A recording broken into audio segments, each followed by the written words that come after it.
La conquête du marché des téléviseurs LCD se poursuit pour le constructeur chinois TCL, conquête du marché européen bien évidemment, où il adopte différentes recettes, des prix très agressifs souvent, mais aussi le souhait de s'immiscer sur le segment des téléviseurs de très grande taille, adossé à CSOT, site de production de téléviseurs LCD à rétroéclairage mini LED, TCL semble en mesure de briller sur ces téléviseurs de très grande taille, et je vous en ai justement parlé il y a moins d'un mois de cela sur la chaîne, puisque j'ai été invité par TCL en Pologne à Varsovie pour découvrir sa gamme complète de produits 85 et 98 pouces.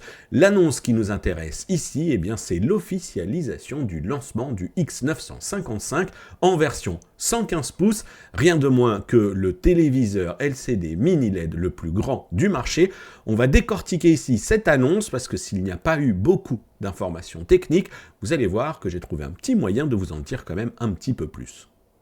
Salut à tous, j'espère que vous allez bien, bienvenue dans cette nouvelle vidéo que j'avais d'ailleurs notamment promis à tous ceux qui m'ont accompagné durant le stream de la conférence live de TCL organisée dans le cadre de ce Consumer Electronics Show, mais conférence de presse qui était un petit peu déceptive parce qu'elle était exclusivement basé sur le site, sur le marché américain avec des références de produits US, etc. Et donc du coup on s'est un peu ennuyé. Mais bon, si jamais vous voulez regarder cette diffusion, elle est toujours disponible sur la chaîne, notamment dans la playlist CES 2024. On y apprenait différentes choses, et notamment une nouvelle fois, la communication de TCL qui insiste, ils sont systématiquement toujours bien au-delà du marché. On le voit ici sur ces quelques graphes avec les ventes de téléviseurs QLED qui sont systématiquement au-dessus du nombre de ventes moyennes sur le marché et également sur le segment des téléviseurs de très grande taille, ce qui explique les lancements récurrents désormais de la part de TCL sur des modèles de 85 pouces et plus, et en l'occurrence ici un 115 pouces. Vous avez désormais sous les yeux le communiqué de presse qui a été envoyé par les équipes françaises avec la photo de ce produit et ces quelques lignes ici qui valident le lancement de cet écran mini LED de 115 pouces, mais c'est à peu près tout. Ici, le constructeur revient un peu sur son historique, et notamment cette gamme X955 qui a été lancée en 85 et en 98, mais d'autres aussi dans le cadre de l'IFA 2023, mais c'est tout. Et c'est bien regrettable, et c'est d'ailleurs ce qui m'emmène aujourd'hui à vous reparler un petit peu plus en détail de ce produit grâce à d'autres informations. Les autres informations, vous allez déjà pouvoir les retrouver dans le cadre de la vidéo que j'avais fait au moment de l'IFA en 2023, en septembre à Berlin, où je faisais l'interview d'Olivier Semnou, et déjà on abordait ce produit, mais dans les très grandes lignes. On se focalisait sur la gamme X955, sur les 85 et 98 pouces, avec cette particularité de revendiquer plus de 5000 nits, enfin plus de 5000 zones et 5000 nits de puissance lumineuse, et plus précisément, on était à 5184 zones et 5000 nits de puissance lumineuse. Sauf que, pour tous ceux qui suivent la chaîne, encore une fois, allez voir la vidéo, on s'est rendu compte lorsqu'on s'est rendu en Pologne, que dans les chiffres, on n'y est pas, et même pas du tout, puisque les pics de luminosité ont plutôt été mesurés aux alentours des 3000 nits, puisque, même si ça pop très haut, ensuite le téléviseur s'effondre, enfin la puissance lumineuse s'effondre, c'est encore en cours de stabilisation tout cela, et donc la puissance lumineuse de 5000 nits qui était annoncée, qui était promise, n'est, en tout cas à l'heure où je l'ai testé moi, n'était pas tenue. Ici, vous voyez s'afficher une multitude d'images autour de ces 1200 backlight chips, autour du 6 crystal chip, autour de la conception du produit, etc.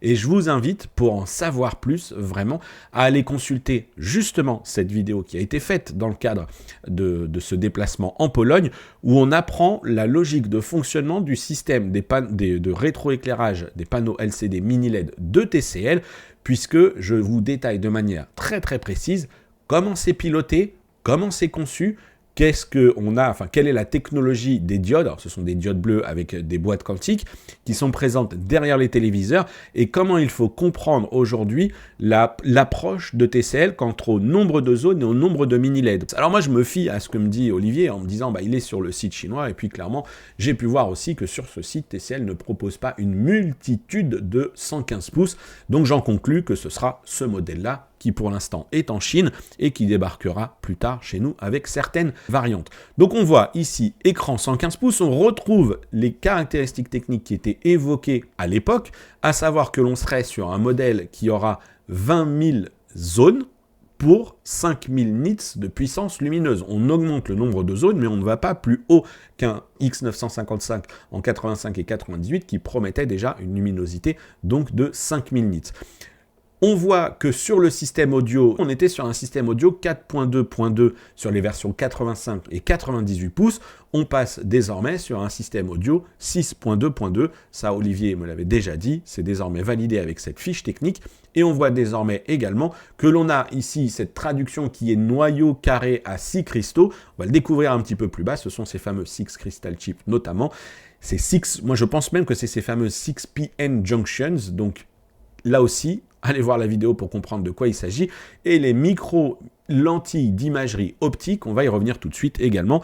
Puce Ling Yao M2 plus TXR, mini puce d'amélioration de la qualité d'image LED. Nous, on n'est pas dans cette configuration-là. Sur les modèles 85 et 98 pouces, c'est une puce Mediatek qui est à l'intérieur, une Pentonic 700. Eux, visiblement, ici, ils évoquent une forme de coprocesseur. Est-ce que c'est la logique du CSOT, du SoC, qui est cette fois-ci, nous, un Mediatek Pentonic 700, comme je le dis, mais qui intègre toujours une partie CPU, une partie GPU. Bon, pour l'instant aussi, petite parenthèse là-dessus, mais nous, on sera sur un processeur, en tout cas, c'est comme ça qu'il nous est présenté à chaque fois. Vous l'avez désormais ici devant les yeux, ce X11G, donc X955, avec forcément aucune traduction pour ces bandeaux qui sont tout simplement des images et donc Google n'arrive pas à traduire, vous l'aurez bel et bien compris. On retrouve ici l'information quant aux 20 000 zones de rétroéclairage mini LED. Cette première vidéo concernant le produit où eh bien, on retrouve donc cette fameuse structure avec donc ce système-là ici avec ces 6 PN Junctions, moi c'est comme ça que je le vois, je pense que c'est ça, c'est ces 6 jonctions PN qui effectivement ensuite qui reproduit la lumière, qui est habillé donc de ces fameuses Lighthouse Luminance Technology qui permet de booster l'intensité lumineuse et je le rappelle d'améliorer également les angles de vision et quand on maîtrise mieux également la lumière, eh bien on améliore les contrastes et donc on maîtrise aussi, les maîtrises des angles de vision, etc., eh bien on maîtrise aussi les risques de cet effet de blooming, cette déperdition de lumière, ces fuites de lumière, pardon, que l'on a. C'est déjà quelque chose qui s'était avéré assez impressionnant sur les 85 et 98. On voit bien qu'il y a quelque chose qui est vraiment réalisé de ce point de vue-là. Et en fait, on peut, j'ai l'impression, le comparer d'une certaine manière un petit peu à la technologie MLA qui s'applique au DAL Meta Technologie 2.0. Cette année, vous l'avez vu, c'est quand même un panneau qui est quand même très très fin, très joli. Donc cette technologie Meta 2.0, je vous en ai fait une vidéo sur la chaîne puisque LG Display a partagé les informations là-dessus avec le pic de luminosité cette année du coup qui sera de 3000 nits à 3%, etc. Là aussi, vous avez une vidéo qui vous attend si vous le souhaitez sur la chaîne. Allez, je vais reprendre la suite de la navigation de ce site chinois pour voir ce qu'il a à nous apprendre d'autre sur ce 115 pouces, avec d'abord ici eh bien, ce récapitulatif des différentes choses que l'on a vues un petit peu plus haut et d'autres que l'on va découvrir un peu plus bas également. Rien à signaler de ce côté-là, si ce n'est encore une fois des traductions un peu amusantes, notamment pour celle-ci que je vous... Allez, c'est cadeau. Pour être heureux dans la vie, il faut être large, nous dit-on. Voilà, prenez-le comme vous voulez, sans doute large d'épaule. Allez, je passe là-dessus. On poursuit cette découverte. Encore une fois, on vient nous rappeler que l'on a 20 000 niveaux de cloison de rétroéclairage, donc ces fameuses 20 000 zones. Les 6 cristaux, les micro-lentilles qui recouvrent donc chacune des diodes et on voit un truc ici qui est évoqué bidirectionnel, 16 bits et Quantum Pro 2023. Donc ça, c'est la nature de la dalle qui serait intégrée donc à l'intérieur du téléviseur. Une autre indication, on nous rappelle que l'on a de la luminosité de 5000 nits, et comme c'est du mini LED que TCL va super bien maîtriser, bien entendu, eh bien on nous évoque ici un super taux de contraste de 50 millions pour 1. Lol. Et donc voilà, donc on a ici cette petite réglette qui nous permet de comparer cette image, à quel point elle est dynamique et belle. J'ai pas plus de choses qui sont légendées ici. Là encore, on va passer sur cette traduction qui est à peine valable pour nous, ici dans ce texte, 1 milliard d'écrans de couleurs primaires, 10 ans de bonnes couleurs, donc en fait tout simplement comprenez que TCL annonce que la durée de vie de sa technologie mini LED est de 100 000 heures. Ce qui est en dessous, là encore, souffre de quelques traductions pas très claires, mais l'objectif ici pour TCL, eh bien, c'est de nous vanter une nouvelle fois les mérites de ce qui était juste avant, à savoir la dalle TCL Quantum Dot Pro 2023, elle est ici représentée à gauche et elle est comparée sans doute avec une dalle LCD plus conventionnelle. Je n'ai pas la traduction, mais on y apprend notamment que ce combo dalle mini LED QD mini LED, donc Quantum Dot mini LED, aurait une durée de vie d'environ 100 000 heures. Là encore, difficile d'interpréter ce qui n'est pas traduit, pour autant je pense qu'on est ici sur une signification qui nous indique que on serait sur une couverture colorimétrique de l'espace Rec 709 de 157%, puisque TCL nous avait d'ores et déjà indiqué que leur capacité, leur espoir, enfin en tout cas la couverture cible du volume, de l'espace colorimétrique des CIP3, je vais y arriver, serait plutôt aux alentours des 98%. Donc là ici, et ça va se confirmer juste en dessous à vrai dire, on serait sur une couverture grâce à ces dalles Quantum Dot Pro 2023 de 157% pour l'espace Rec 709 avec une fidélité des couleurs qui serait inférieure à 1. Là j'ai envie de dire lol quand on voit ce qu'on a vu d'une certaine manière sur en Pologne, on a quand même bien pu constater que les téléviseurs sortis de carton, c'est un peu la foire, c'est saturé, c'est ultra lumineux, il faut mettre les mains dans le cambouis pour calmer un petit peu tout ça et détendre aussi l'électronique du côté des traitements de l'image, mais on aura sans doute l'occasion d'y revenir donc dans le courant de l'année.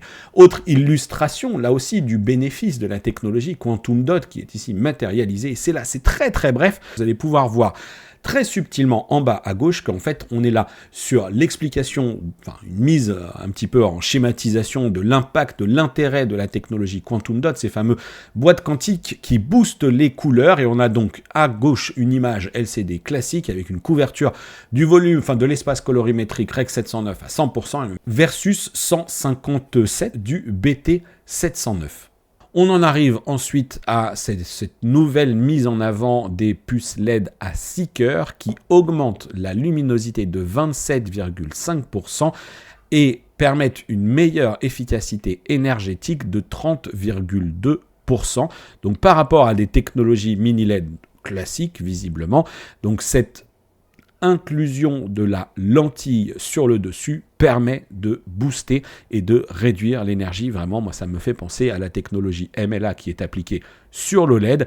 Et encore une fois, est-ce qu'il s'agit là des 6 jonctions PN qui sont matérialisées comme on les voit? C'était quelque chose qui vraiment laissait place au doute. Et pour le coup, il n'a bel et bien que les équipes en interne chez TCL et a fortiori les équipes en Pologne qui pourraient nous répondre. Et vous avez à nouveau ici les bénéfices illustrés des lentilles qui sont positionnées au-dessus des diodes qui permettent donc de booster sensiblement la richesse des couleurs, limiter l'effet de blooming comme on peut le voir juste ici. Regardez là, ouh là là, tout le blooming, ça c'est pas bien. Et ici, c'est bien mieux maîtrisé dans le rendu. Stabilité optique augmentée de 8 fois, précision du motif lumineux augmentée de 98%, non, précision du motif lumineux de 98%, uniformité d'ultra-luminosité, donc comprenons les très hautes lumières, de 95%. Et c'est ici que l'on en apprend un peu plus sur le filtre anti-reflet appliqué à la dalle, film nanométrique à faible réflexion pour réduire la réflexion de l'écran et présenter l'image la plus transparente et les détails plus clairs avec des angles de vision qui sont annoncés à 178 degrés. Une comparaison intéressante pour ceux qui ne l'auraient jamais vu dans la structure ici avec les dalles qui sont intégrées, des dalles VA, on voit bien ici que c'est du vertical alignement et ici du IPS pour de l'in-plane switching et donc l'avantage du VA sur les superbes contrastes qui ressortent ici et le super dynamisme de l'image.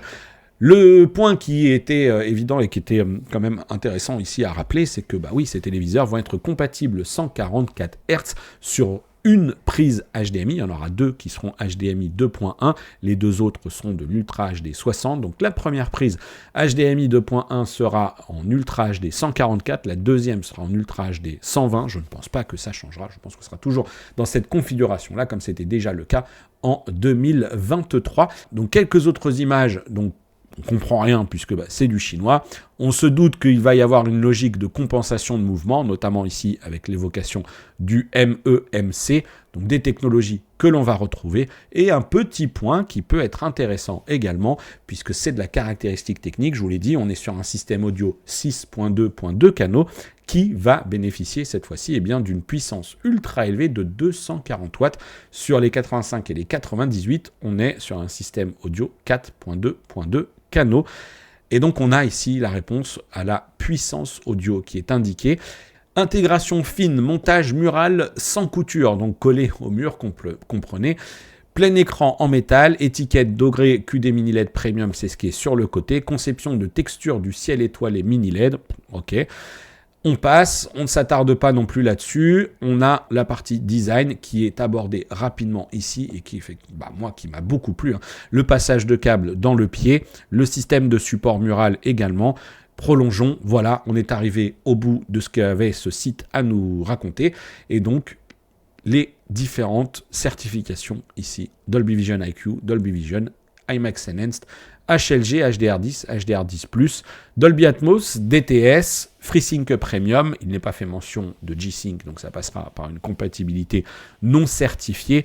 Gaming in Dolby Vision, mais pas plus d'informations, ce sera sans doute du Dolby Vision 60, ou à moins que les choses changent, on pourrait aller jusqu'à du 120, mais en l'état pour l'instant j'y crois pas des masses. HDR10+, Gaming.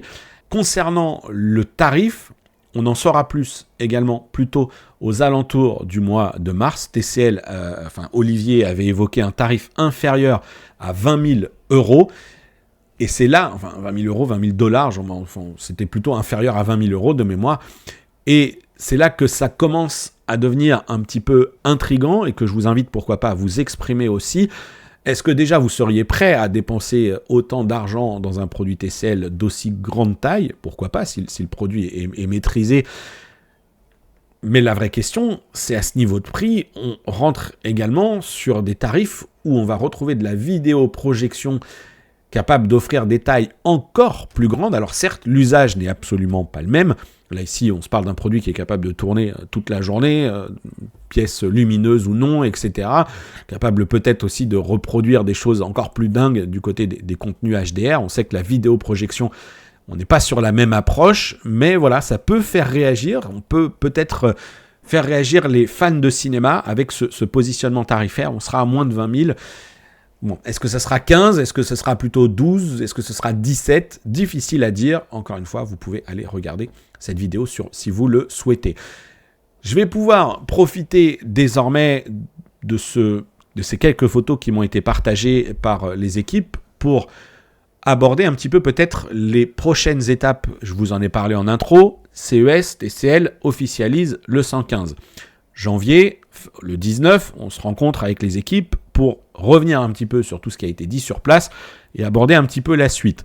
On abordera aussi le fait que TCL a présenté sur place le 163 pouces micro LED, une technologie sur laquelle le constructeur travaille. Mais Samsung a dit, nous aussi on va continuer de bosser là-dessus, ça va débarquer avec plus de taille d'écran, avec néanmoins un tarif au pouce qui n'a absolument pas été revu à la baisse. Systématiquement on évoquait 1000 euros du pouce, visiblement on serait plutôt chez Samsung aux alentours des 1200 euros. Ce n'est, je vous le dis, pas du tout le prix que TCL annonce également. Je ne peux pas vous en dire plus pour l'instant. Il va falloir patienter un petit peu, mais c'est une technologie sur laquelle le constructeur travaille et une technologie également sur laquelle le Pangu Lab travaille. C'est le labo qui est en charge notamment du développement de tout ce qui est mini LED, etc., en partenariat avec le site de production qui est CSOT pour améliorer toujours cette technologie autour de la mini LED, et il travaille sur tout cela. Petite photo rapide du stand du constructeur où trônait notamment un produit qui, là aussi, va devoir attiser un petit peu votre curiosité. On voit bien ici qu'on est sur un moniteur dont j'ai du mal à lire la diagonale ici sur l'étiquette. Je vais y revenir tout de suite. Mais on peut voir qu'on est là sur un moniteur à technologie OLED, sauf qu'il a une courbure bien particulière, ce moniteur. Il est un peu courbé dans tous les sens, pas seulement dans un seul plan. On voit qu'il est vraiment courbé différemment. Et en fait, c'est tout simplement un proto qui est exposé sur place, un prototype, cette fois-ci de TCL CSOT. Et je vous renvoie là encore à ma vidéo que j'avais fait à Berlin, où j'avais pu vous montrer un prototype d'une sorte de tablette qu'on pouvait ouvrir avec des images fixes, des photos qui défilaient dessus, où j'avais commencé à vous dire, en 2024, on va se parler de la technologie d'impression OLED avec TCL, le fameux Inkjet Printed OLED. Et donc, eh bien, ils ont là aussi exposé ce moniteur 4K Gaming Display. Donc, on voit bien que c'est Inkjet Printing. Et pour l'instant, eh bien, je n'ai pas plus d'informations à vous partager, si ce n'est eh bien, la volonté de TCL de tester cette technologie, donc TCL, CSOT et Pangulab, de tester cette technologie parce que ça sera la porte d'entrée pour le constructeur sur cette technologie OLED. Ils nous l'ont dit, ils nous l'ont confirmé, ils n'iront pas sur du White OLED, ils n'iront pas sur du QD OLED. Donc tout cela, c'est à voir avec cette technologie d'impression phosphore. Ils bossent dessus et on va s'en reparler. On va s'en reparler sans doute plutôt dans le second semestre de l'année. Vous allez voir que ça va devenir très très concret. Là aussi, rendez-vous prochainement. Et ce moniteur gaming n'était pas le seul exposé, parce que là, c'est du concept brandé CSOT, mais on sait aussi que TCL travaille sur la partie gaming monitor, cette fois-ci avec des moniteurs QD mini LED. Donc, ils prennent la température. Et ici, sur ce salon américain, avec des moniteurs QD mini LED courbés, l'idée, c'est que ça débarque à un moment. Pour TCL, ils le reconnaissent assez humblement également, il faut faire ses preuves sur ce segment du moniteur gaming et clairement, ils sont en train de prendre vraiment la température sur tous les marchés pour savoir à quel moment ils vont se lancer. Et ici, très très rapidement, on peut juste aborder la partie Smart Home dont on parlera également en 2024 pour TCL sur notre marché européen. Donc, affaire à suivre avec vraiment des annonces qui ont été faites donc exclusivement US-centric sur le Consumer Electronics Show, mais vous pouvez encore une fois là, aller voir la vidéo qui vous attend sur la chaîne pour en savoir un petit peu plus. Voilà ce que j'avais donc à vous dire encore une fois sur le produit et sur ce qui peut-être nous attend également durant toute cette année à suivre. Une actualité qui risque d'être riche encore pour le constructeur chinois. N'hésitez pas à réagir, dites-moi ce que vous avez pensé de cette vidéo, dites-moi ce que vous attendez également de la part de TCL. Est-ce que vous allez continuer de suivre? Moi pour ma part, vous le savez, c'est un constructeur sur lequel eh bien, je suis attentif. J'attends juste qu'il me fasse des démonstrations probante sur le traitement processeur et qu'il me démontre que sorti de carton, le téléviseur est un petit peu plus retravaillé à la sauce européenne, notamment sur la partie colorimétrie, mais ça progresse et les équipes européennes présentes en Pologne et notamment Christian qui est un Français me l'a dit, on travaille d'arrache-pied pour faire passer des guidelines, donc si ça passe vraiment, il pourrait se passer des choses en 2024 chez TCL, affaire à suivre. Allez, je vous dis à bientôt pour une prochaine vidéo sur la chaîne, n'hésitez pas, comme d'habitude, vous retrouverez dans la description le lien vers les réseaux sociaux, mais aussi un lien vers la playlist CES 2024 pour retrouver toute l'actualité que j'ai pu faire autour de ce salon. Je vous dis à bientôt. Ciao!